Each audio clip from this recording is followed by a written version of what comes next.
Hello everybody, it's your starving electrician, not so starving, whatever you want to call me, however I get to you. Anyways, today what we're going to do is talk about hooking up a off-grid solar system with batteries and an inverter. I tried this, I've never done it before, and then at the end of the video, watch the whole video, because at the end of the video I'm going to show you what I did, and just by watching YouTube myself, how easy this is. I mean, it's crazy easy, and I did this massive thing. I live in Vegas, and I have a property out there, and I built these giant container signs, and it says halfwaytovegas.com, these giant LED lights out there for the letters. I couldn't get power out there, so I needed to go off grid for this, and it's amazing how easy this is. So anyways, all right, let me show you. I'm just going to walk you through. I don't want to pay for a solar system to show you. So I'm going to walk you through it because it's so easy. You're not even going to believe this. It's crazy easy. Okay, now here we go. Let's get started. We got solar panels. On the solar panels, you have wires coming out of them, a positive and a negative. They have connectors on them. Really self-explanatory. They're marked. Positive, negative, positive, negative. So you connect the solar panels in series. All right. So when I do that, so I put my negative to my positive, at this end, I end up with a negative. This end, I end up with a positive. Cut and dry, they're in series, so it's easy enough, right? So, okay. And so you end up with two wires, come down here to your controller, the solar, positive and a negative. I mean, that's really just idiot proof. It's crazy how easy that is. Okay, so now we have the batteries. Now the batteries, when you run them, you could have one battery, 2, 3, 4. When you run them in series, you've got to add up what they are. Like these were 18.6 volts, I believe. So then you have 36, and then you add another, and then your voltage gets higher. But it's a matter of what your controller is. So if your controller only goes up to 48 volts or what have you, you can only run so many batteries in series before you have to run them in parallel. I'm not going to get into that, but that's just more capacity. You see, the solar panels themselves are just battery chargers, is all they are. And this is your limiter, so they don't overcharge the batteries and it blows up. If you had a battery charger on your car or something or other, and it got overcharged, it would get hot and blow up. This is like, it's a regulator. So with that said, so you run your batteries in series, okay? So what do we do here? So the batteries, we take from negative to negative on your battery. There's positive to negative, and then positive back up. You see that? So in series, negative, positive, negative, positive. So we went negative, boom, and then positive. We had it left over, didn't we? How easy is that?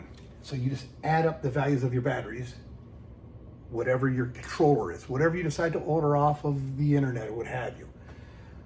Like I say, I've only done it once, but I couldn't believe how easy it was. I thought it was complicated, and all these people out there, and all the money that they charge to put it on your roof, and I don't really know much about that. I'm not going to lie about that, but this is the concept. This is the basics of it. Now, I needed 120 volts for my lights. Again, if you have more power, you can get a 240 volt inverter, 60 amp, whatever. It's just a matter of your battery capacity. And it's a matter of your recovery time to charge them. So your solar panels will charge these up. But if you got a ton of batteries and only 2 solar panels, it's going to take a longer time for them to charge, and then your charge, it won't run it as long. So this is good for backup on your house as well. Refrigerator, stuff like that, for a small system. So, but what I did is I ran an inverter, needed 120 volts. I'm not running on DC. In your controller, you'll have DC for something in your camper or something or other like that. That's what that's for. We don't use that, we ignore that. And so what I do is take the inverter off the battery, negative to negative. So I have this cable here, my jumper, negative to negative, and then positive to positive. So that's what I'm running with my inverter. This doesn't know anything about this, and it doesn't matter. It's charging up the batteries, and I'm using my power from the batteries. And since they're in series, that's how I'm jumping it off there. And then my inverter, 120 volts. So now I've got 120 volts, so I could run lights or whatever I want off my property, I have a lot of security lights and stuff like that. So, I mean, it's really easy. And then in the controller itself, it'll have a digital display. It'll show the solar panels and then the battery, and it'll show just doop, doop, that it's charging. Simple enough. Again, these are battery chargers. So you have more batteries. I mean, if you put 20 of these in series, that's cool. It'll just charge your batteries up that much faster is all it'll do. Because you're not running off like a regular solar system off your house where it back feeds into the grid and stuff like that. You don't need a ton of these. It's how long, so you got your amp hours. So calculate how many amps. Mine are 120 amp hours. So you calculate how many amps that you're drawing. So, your wattage divided by your voltage will give you how much, amperage you have. So I have another video on P over I times E. Really easy to figure out amperage, voltage, and wattage, which is your power. It's really easy. Go ahead and check it out here. Look for the electrician's tricks or what have you for pie charts. That's it. I do it, figure it out. But that's how you can figure it out. But again, these will, if you have 100 of these, it'll just charge these faster. So that's all that it does. You're limited by your batteries. Now, you could have bigger capacity. If you wanted 24 volts and you had 2 batteries, but you wanted a lot of capacity because you got a lot of stuff running on this for a long time and it will drain these batteries fast, you run them in parallel. So in parallel, you would have the battery underneath it, let's just say, and then this would be the same, okay? Positive to positive, negative to negative, so forth and so on. So you have a big bank of batteries, and that's your capacity. But the more batteries you have, or the bigger inverter you have, the more demand it has on this.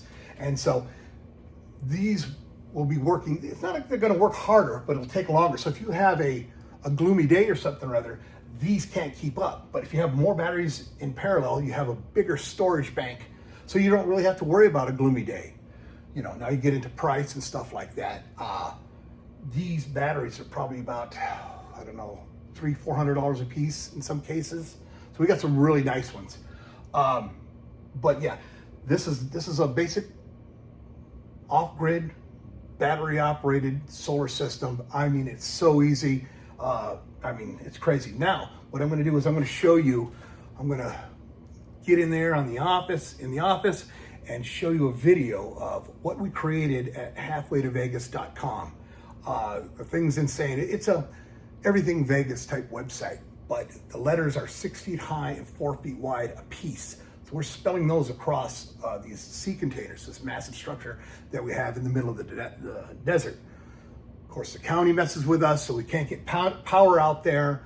So we went around that county. Just so much bureaucracy, it's crazy.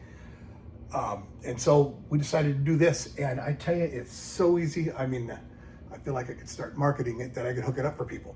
But this is great. Power goes out. I think I'd rather have this than a generator. Seriously. So anyhow, okay. So check out the video. Thanks for watching. Appreciate you.